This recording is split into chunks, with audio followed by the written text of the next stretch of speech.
Hello, c'est Laurent et j'adore dormir. Je suis un très bon dormeur. Je respecte relativement bien mes heures de sommeil. Je crois que cela vient en partie de mon expérience dans l'aviation. Dans une autre vie, j'étais steward. Durant la formation, on m'a appris à surveiller mes heures de sommeil.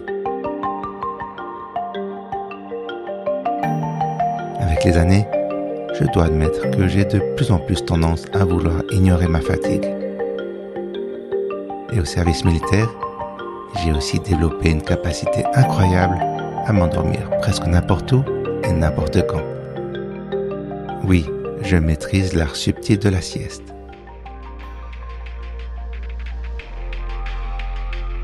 Bienvenue dans Puissante Panoplie, l'émission qui explore les instruments pour naviguer sereinement dans les océans numériques. Nuit après nuit, on tente de trouver nos 8 heures de sommeil. Et dans la folie du quotidien, on est loin du compte. Oui, dans l'intro de cet épisode, je fais le fier. Mais il y a beaucoup de matins où je me réveille et je jure que ce soir, je vais me coucher à une heure raisonnable. Et j'échoue. Pour survivre, je dois parfois avoir recours à une sieste. La sieste est pour tout le monde. Pour nous les adultes, cela doit rester une solution de dépannage pour compenser en partie une nuit de sommeil écourtée. Mais quelle est la durée idéale d'une sieste? Allez, monture à mouton. On va explorer les différentes durées de sieste et on va trouver celle qui te convient le mieux. Ah oui, avant tout, je m'appelle Laurent et je ne suis pas médecin. Cet épisode est basé sur mon expérience et quelques articles plus ou moins scientifiques. À toi de voir ce qui correspond le mieux à ta situation. Après ce petit avertissement obligatoire, je commence par la version grand luxe de la sieste. 90 minutes. Si tu peux t'accorder une telle durée, c'est l'idéal. Cela correspond à un cycle de sommeil complet. Durant une nuit de sommeil, nous enchaînons en moyenne 5 cycles de sommeil d'une durée d'1 heure et demie. Nous alternons des périodes de sommeil léger avec des périodes de sommeil profond. Si un jour tu es épuisé car tu as vraiment passé une mauvaise nuit, la sieste de 90 minutes peut te sauver. Elle ne te permettra pas de recharger à fond tes batteries, mais cela devrait amplement suffire pour t'aider à boucler ta journée. Comme tu auras effectué un cycle de sommeil complet, tu seras directement opérationnel après ta sieste. Tu ne te sentiras pas endormi.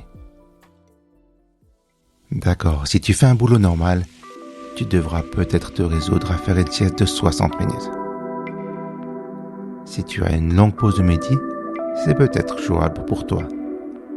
Malheureusement, si tu dors 1 heure, tu vas te réveiller avant la fin d'un cycle de sommeil. Résultat, tu vas avoir besoin d'un peu de temps pour être totalement alerte et en état de reprendre le travail. Cela reste tout de même bénéfique pour être en forme pour l'après-midi. De manière réaliste, tu ne pourras pas te faire 1 heure de sieste. Alors 30 minutes? Encore une fois, c'est bien, mais pas optimal. Après 20 à 25 minutes de sieste, tu commences progressivement à entrer dans une phase de sommeil profond. Inutile de te dire que le réveil sera rude. En parlant de réveil, quelle que soit la durée de ta sieste, n'oublie pas de mettre une alarme pour pouvoir dormir sereinement. Ainsi, tu n'auras pas peur de dormir trop longtemps. Je continue avec la durée parfaite. 10 à 20 minutes. Tu dors d'un sommeil léger et tu n'as pas le temps de basculer dans une phase de sommeil profond. Attention, cela reste une solution de secours, mais tu verras que cela améliore déjà ta concentration et ta mémoire. Et faire une sieste de 5 minutes, ça sert à quelque chose? Étonnamment, oui. Le fait de fermer les yeux durant quelques minutes permet de faire passer un petit coup de fatigue. D'ailleurs, l'astuce à tester est de boire une tasse de café juste avant une sieste. La caféine met 15 à 20 minutes avant de faire effet. Donc cela ne va pas t'empêcher de dormir. Et cela va te booster au moment où tu vas te réveiller. Petit rappel, La caféine ne te donne pas plus d'énergie. Elle cache simplement la fatigue. Donc, à boire avec modération. Je te souhaite de belles nuits de sommeil. Et si une fois ta nuit est un peu trop courte, n'hésite pas à t'offrir une bonne sieste. Tu es toujours là? J'espère que tu ne t'es pas endormi. Si c'est le cas, c'est bien aussi. Repose-toi.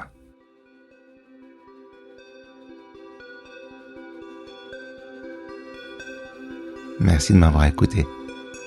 Cet épisode a été écrit et réalisé par Puissant Bazar, donc moi, Laurent.